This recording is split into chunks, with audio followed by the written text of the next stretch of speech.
नमस्कार, जय हिंद।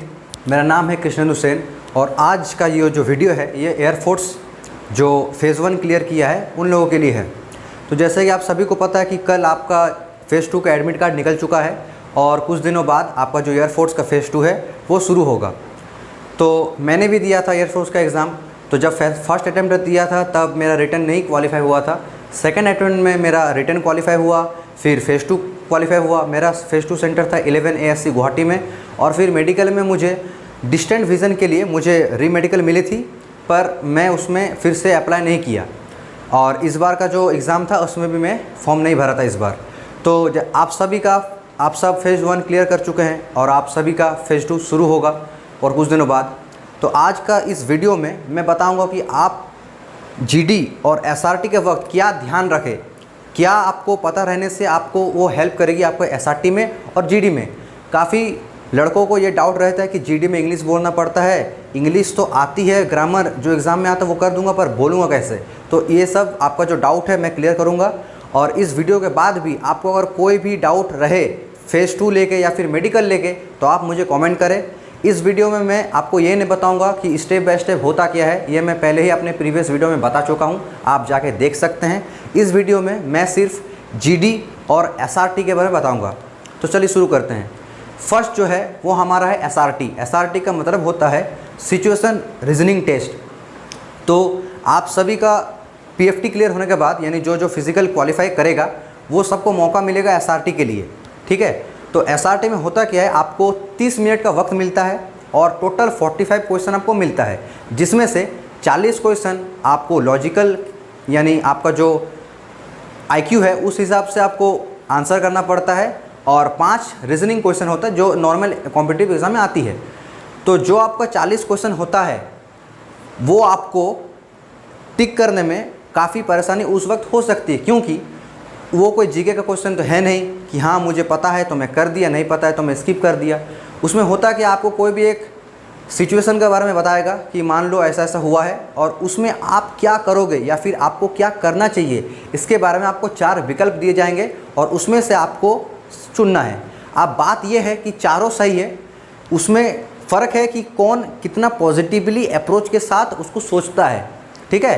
तो आपको जब SRT का क्वेश्चन मिले जिसमें आपको क्वेश्चन, और पहली बात मैं एक बता दूं पहले ही कि उसमें ज़्यादा वक्त मत दीजिएगा, अपना रीडिंग सुधारिए, क्योंकि रीडिंग पढ़ने में देरी लगेगा आपको कि नहीं आधा घंटा तो है, लेकिन वो कम पड़ जाता है उस मोमेंट में आके, ठीक है।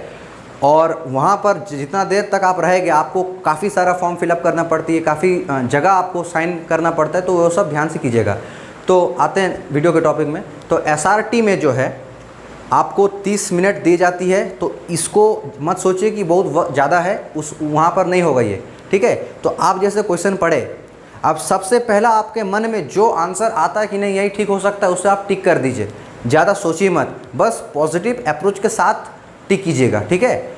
और जो 5 रीजनिंग का क्वेश्चन मिलता है आपको वो सही करना पड़ेगा, ऐसा नहीं कुछ भी टिक कर दिया। अगर आप SRT में जो सिचुएशन रीजनिंग टेस्ट है उसमें अगर 40 में से अगर कोई भी ऐसे भी टिक कर दो तो शायद वो सही है, लेकिन अगर आप रीजनिंग में कोई भी गलत कर दिए तो आप आउट हो जाओगे।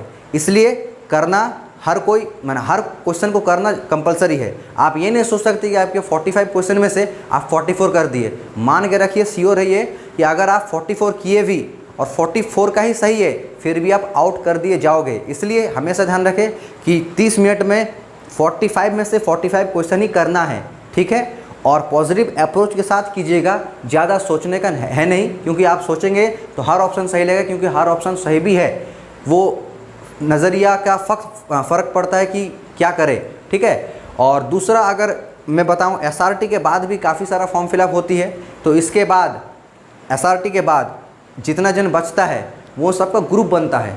तो लगभग एक ग्रुप में 15 जन रहता है। तो सोचिए कि 15-15 करके अब नेक्स्ट जो बचा है वो 17 जन या फिर 18 जन है। तो उन लोगों को ऐसा नहीं करेगा कि 15 को लिया और 3 को अलग कर दिया, एक ही साथ में रहेगा। जैसे मेरा टाइम में 18 जन या 19 जन था, ठीक है।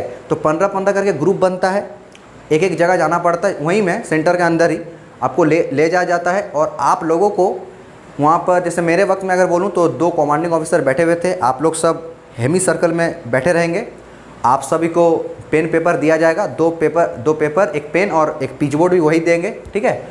और जो टॉपिक है, जैसे मेरे टाइम में पढ़ा था आपको, जैसे डिजिटल इकोनॉमी, मेरे पहले वाले बैच का पढ़ा था कोरोना वायरस के बारे में।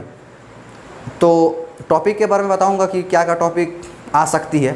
तो जीडी में जब आप लोग सब बैठ जाएंगे पहले, तो वो जो वहाँ पर जो ऑफिसर रहेंगे वो एक पैराग्राफ को, मैंने जिस टॉपिक है उसको पढ़ के सुनाएंगे, ठीक है। आप एक ही बार बोलेंगे, वो ऐसा नहीं कि वो दोबारा स्कूल सर जैसा नहीं है कि वो 2-3 बार रिपीट कर दो, ठीक है। तो एक बार वो बोलेंगे, अब वो सुन के आप लोग को 10 मिनट का समय दिया जाएगा, आपको लिखना है। आपको उसके बारे में कुछ भी पता हो, आप पहले से कुछ भी जानते हो, आपको कुछ भी अपना अगर व्यू पर्सपेक्टिव रखना है तो आप रख दीजिए, जितना आता है उतना लिख दीजिए।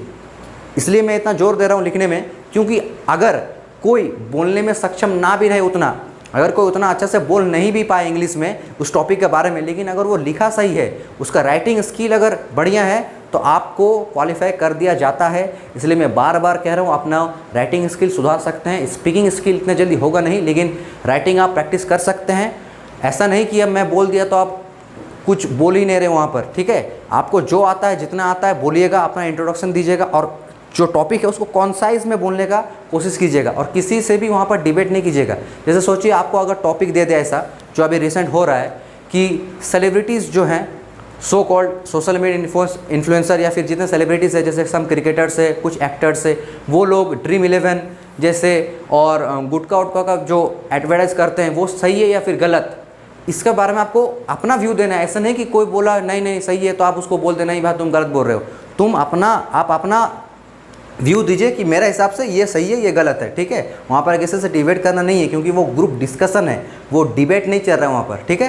तो जीडी में ये ध्यान रखिएगा। और टॉपिक अगर बोले तो टॉपिक अनसर्टेन रहता है, टॉपिक का कोई ऐसा सीन नहीं कि हाँ यही में से आएगा, लेकिन फिर भी आप करंट इवेंट जो हो रहा है वो आप देख के जाए। पॉलिटिक्स इशू हो, इंटरनेशनल इशू हो, नेशनल इशू हो, या फिर कोरोना वायरस भी फिर से आ सकता है, कुछ भी आए, आप अगर रिटर्न क्वालिफाई किए हैं, आपको तो इंग्लिश आता है, तभी आप क्लियर कर चुके हैं एयरफोर्स का एग्ज़ाम, तो आपको जितना आता है उतना लिखिए। आप जो बोल पा रहे हैं, जितने छोटा भी हो तो बोलिए, ऐसा नहीं कि चुप रहेंगे। अगर आप बिल्कुल भी नहीं बोलेंगे तो फिर आपका मुश्किल है।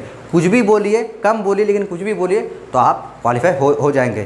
तो आज के लिए बस इतना ही। अगर इसके बाद भी किसी को कुछ भी डाउट हो एयरफोर्स के रिलेटेड, तो आप मुझे कमेंट करें, मैं आपका जो डाउट है वो क्लियर करने का कोशिश करूँगा। धन्यवाद।